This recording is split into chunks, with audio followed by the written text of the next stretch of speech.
Alright, this is Josh Ruben from East West Healing and Performance. This is the second part of my little Candida educational thing that I got going on.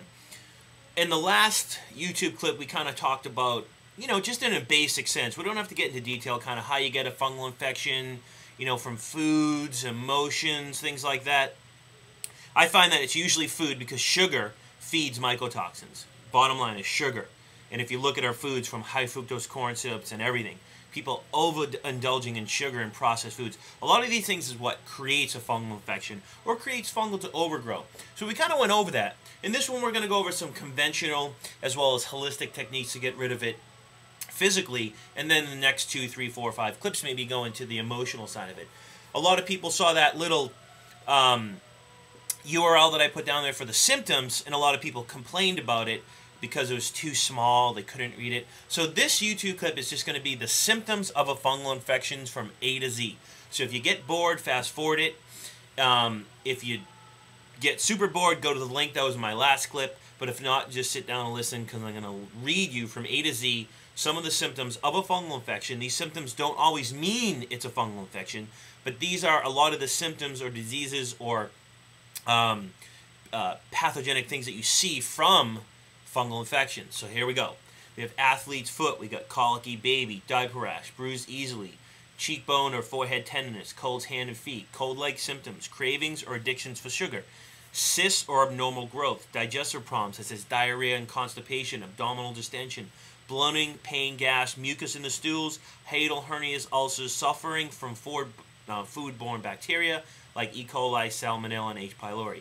Ringing in the ears like tinnitus, certain sounds in the ears, discharges in the ears, wax buildup in the ears, issues with vision, spots in front of the eyes like eye floaters, dryness in the eyes, excessive tearing, inability to tear, fatigue, chronic fatigue like Epstein-Barr, a feeling of being drained, lethargy, drowsiness, flu-like symptoms, swollen glands, swollen lymph nodes, hair loss, itchy scalp, dandruff, heart palpitations, headaches, migraines, brain fog, dizziness, hemorrhoids, rectal itching, hypoglycemia, hypothyroidism, Hashimoto's, irritability, nervousness, jitteriness, male-associated problems such as jock itch, loss of sex drive, impotence, prostatitis, difficulty urination, urinary frequency issues, feeling of swelling in the hands and feet, female health concerns such as infertility, vaginitis, unusual odors, endometriosis, cramps, menstrual irregularities,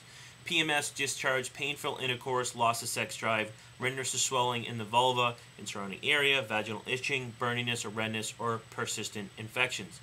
Fungal infections of the skin or nails, joint pain and stiffness, kidney and bladder problems, can be anything with the kidney and bladders, lack of appetite, things to do with the mind and the mood, anxiety attacks, crying spells, memory loss, feeling of being spaced out, depression, irritability, mood swings, mouth sores, blisters, canker sores, dryness, bad breath, white coating on the tongue, muscle aches and pain, numbness, burning and tingling in the hands and feet, lack of strength and coordination, nasal congestion, post-nasal drip, itchiness in the nose, odor of the feet, hair, or body, not relieved by washing.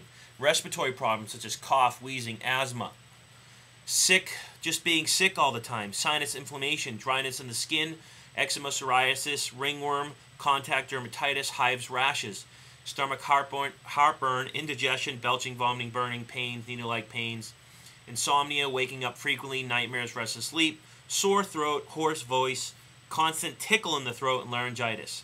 Now, keep in mind I just read off a ton of different symptoms. Just doesn't mean it's always a fungal problem, right?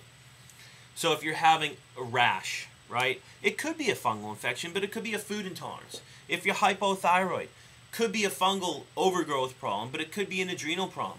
It could be too much soy, it could be a mercury problem. So the key is to individualize it, but I just listed you a bunch of different symptoms of a fungal infection. Okay, so hopefully you learned something from this. It was quick. It's the new year. My next YouTube clip is going to go over some of the conventional things that people are using to get rid of fungal infections, as well as some of the holistic things that can be used on the physical side to eradicate and balance a Candida overgrowth. And then from there, we'll go into the emotional side of it. So hopefully you've enjoyed this YouTube clip. I hope everyone had a great holiday season. You're going to have a great new year. Hopefully I'll get to you by the end of the new year, and I think I will. So I'll check you guys later. Peace.